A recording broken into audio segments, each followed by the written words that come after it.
O ngayon, naku po, isang DDS yata gusto maaresto agad si Tobats, mga bossing, versus siya daw. Hanap ng NBI si Bugres. Andali.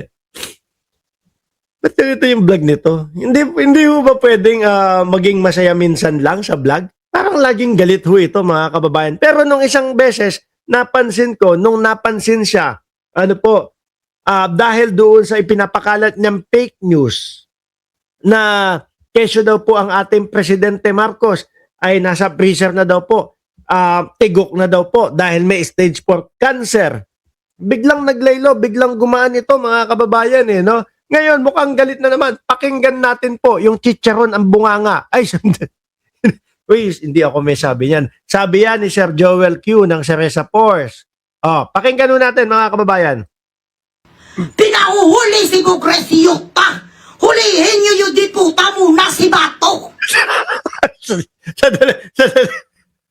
Anak na putek na yan. Tinawag na hiyo de puta si Bato.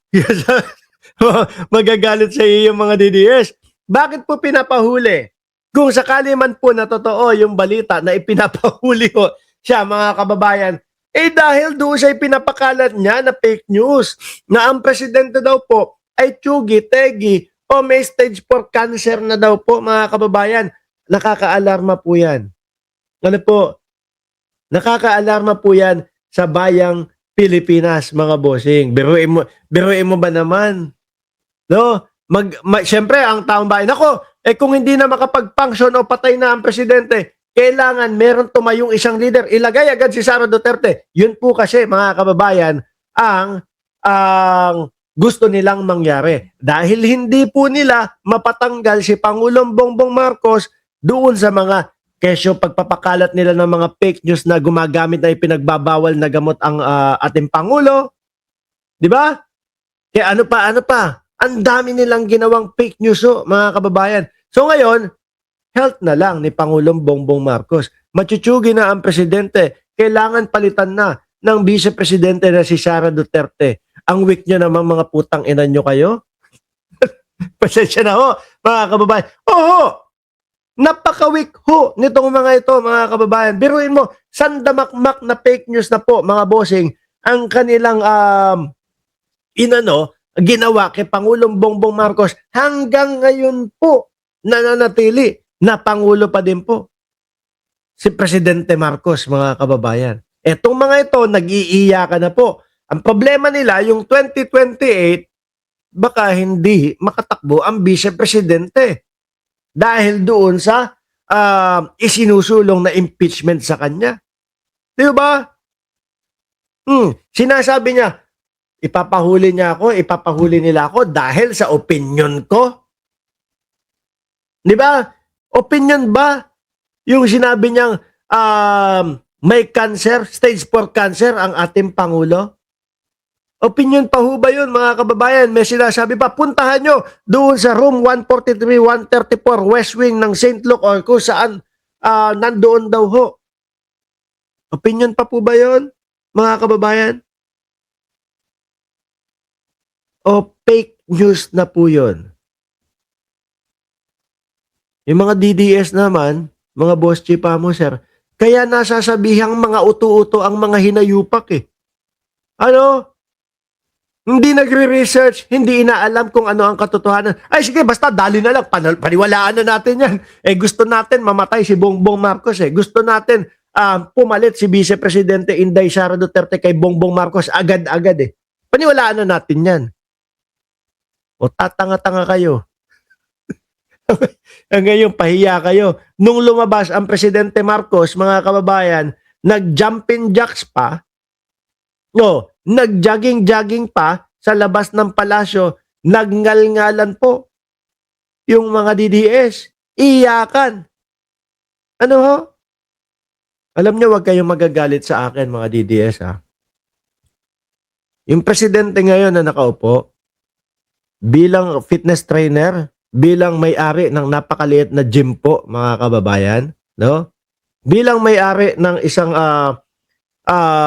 fitness club. Sa nakikita ko kay Pangulong Bongbong Marcos, mas malakas pa kay Baste Duterte. Si Baste, bata pa yan. O, di ba si Baste? Pero yung pagboboxing ni Baste, kaya ganun-ganon. Anak ng putik na yan. Mas nakikita ko, mas tatagal pa ang buhay ni, Pangulong Bongbong Marcos kaysa doon kay Baste Duterte. Di ba? O, nakaganon pa. O. Hindi ko alam, siguro ano lang yan. Siguro imbalance muscle lang ho, mga kababayan. Nakaganon pa si Baste. O. Alam niyo kung sino? Ang mauuna talaga? Ma'am Merlin Belen? Ang mas nakikita ko na mauuna, yung nakakulong. Huwag kayong magagalit sa akin. Hindi ko ipinapanalangin. Pero real talk lang tayo. Doon sa katotohanan lang tayo. Kasi yung nakakulong, 80 na yun. 81 na. Yung edad nun. Tayo, ang buhay ng mamamayang ng tao sa mundong ibabaw ngayon, buenas ka na kapag ka naka 85 ka eh. Di ba? 80. O, meron akong kakilala. Isa. Sumalangit nawa. 60. Chugi. Di ba? Sabi ni Choknat Queen, bakit laging naka-bubble gum si Baste? Kahit sa speech, mukhang sanggano lang.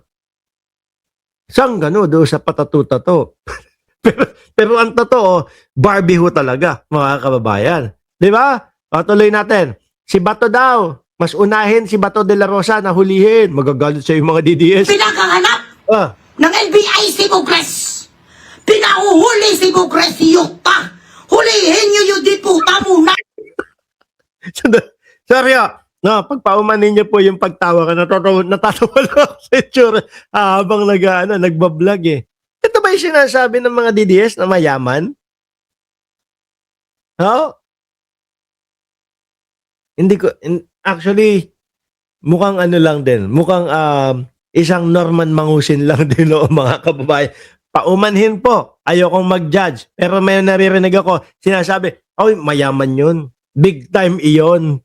Ano po? Pero ang tingin ko, parang medyo pagka-Norman Mangusin lang din no, mga kababayan eh. Oh. Si Bato. Hindi nyo ganyan matuntun bilang si Giloy si Bato kasi akong ang Si Bato. Hindi nga nila matunton si Bato at si Atong Ang, si Bugay. Ulitin ko lang ho, mga kababayan. Atras ko lang ng konti. Medyo natuwa lang ako doon sa narinig ko. Hindi nga nila mahuli. Si Bato. Oh. hindi nyo ganyan matuntun bilang si Giloy si Bato kasi akong ang maambisyon pa mo sa Midules. Sabi sa Pagpaumanhin niyo po, mga kababayan. Ha? Sige lang, pakinggan natin. po kasi ito sinto, hindi nanggaling ang salitang aresto sa presidente. Walang sinabi ang presidente. Walang sinabi. Miski naman yung kila Atong Ang, miski naman ho kila Harry Roque, mga kababayan. Di ba? Walang sinasabi ang presidente. Pero, sino po ang kumikilos? Department of Justice, NBI. Oh, ang kay Mike Defensor, sino ang kumilos dyan? Ang presidente ba? Sabi ba ng presidente, hulihin, arestuhin. Nakita ng NBI na mai-illegal di umano ng mga pinaggagawa po yung kampo ni Mike Defensor. May narinig po ba tayo sa presidente? Hulihin yan. Wala. No? NBI. Yan ang mayari. Oh. Na si Saldico ay naaresto doon sa Europa. Ang sinabi ng presidente ay nahuli at dinetain. Nahuli, nakadetain. Totoo naman, di ba?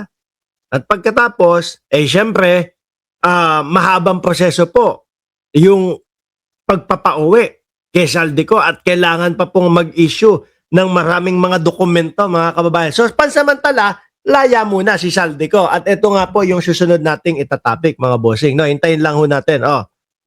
Si Saldico ng mga taga-immigration sa Europe. Yun ang aming pinalabas na balita. Wala. Yun. Doon nila pinopokus. Doon niya ngayon pinopokus na yun yung kanyang ibinalita. No? Hindi, aarestuhin ka kung sakali man, no? Dahil doon sa pagbabalita nyo at pagsasabi nyo na ang ating presidente ay may stage 4 cancer at malala na ang sitwasyon ng presidente. Naka-freezer na nga, 'di ba? Yun yung sabi ho. Ngayon, gusto nila ipamukha sa mamamayang Pilipino na bakit nila ako ipaparesto? Kasi sinabi ko, yung sinabi ng presidente na nakadetain si Saldico. Hindi ho. Ulitin ko ho, mga kababayan, na kung sakali mang arestuhin po, mga kababayan, itong dugyot, ano po, kung sakaling arestuhin itong dugyot na vlogger po ng mga DDS, ay dahil ho, mga bossing, doon sa pagpapakalat ng maling impormasyon na ang ating presidente ay may cancer daw ho, mga bossing. Yun at wala nang iba.